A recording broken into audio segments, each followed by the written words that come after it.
YSR Congress party అధ్యక్షులు YS Jaganmohan Reddy గారి ఆదేశాల మేరకు కూటమి ప్రభుత్వం ఏర్పడి సంవత్సరం అవుతున్న సందర్భంగా ఏ ఒక్క హామీ కూడా నెరవేర్చని పాపాన వెన్నుపోటు దినంగా కూడా అనంతపురం జిల్లా అధ్యక్షులు అనంత వెంకటరామరెడ్డి అన్న గారు, మహిళలు, ప్రజాప్రతినిధులు, ఎమ్మెల్సీ గారు, అలాగే అనంతపురం జిల్లా అబ్జర్వర్ నరేష్ కుమార్ రెడ్డి గారు పెద్ద ఎత్తున అందరం కూడా పాల్గొని కలెక్టర్ గారికి మెమరాండం ఇవ్వడం జరిగింది.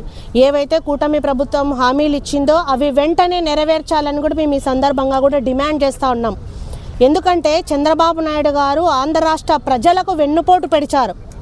2014లో ఏ విధంగా 600 అబద్ధపు హామీలు ఇచ్చి ఏ ఒక్క హామీ కూడా నెరవేర్చకుండా మోసం చేశారో మళ్ళీ కూడా 2024 ఎలక్షన్స్లో సూపర్ 6 అని చెప్పి ప్రజలతో ఓట్లు వేయించుకొని సంవత్సరం అవుతున్నా కూడా ఒక్క హామీ కూడా నెరవేర్చకుండా కేవలం పెన్షన్ మాత్రమే ఇచ్చి ఆంధ్ర రాష్ట్ర ప్రజలకు వెన్నుపోటు పొడిచారు చంద్రబాబు నాయుడు గారు. మహిళలకు వెన్నుపోటు పొడిచారు.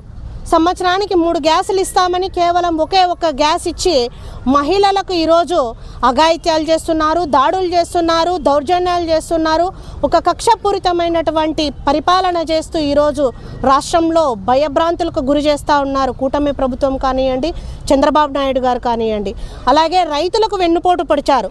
సంవత్సరానికి 6 కాలం పండించే రైతులకు 20,000 రూపాయలు అన్నదాత సుఖీభవ కింద ఇస్తామని చెప్పి ఈ రోజుటి వరకు కూడా ₹1 ఇవ్వకుండా రైతులకు వెన్నుపోటు పొడిచారు. ఇప్పటికైనా కూడా కూటమి నాయకులు వెంటనే మేల్కొని మీరు ఇచ్చినటువంటి హామీలు అమలు చేయాలని కూడా మేము ఈ సందర్భంగా కూడా డిమాండ్ చేస్తూ ఉన్నాము. ఎస్సీ, ఎస్టీ, బీసీ మైనారిటీలకు వెన్నుపోటు పొడిచారు.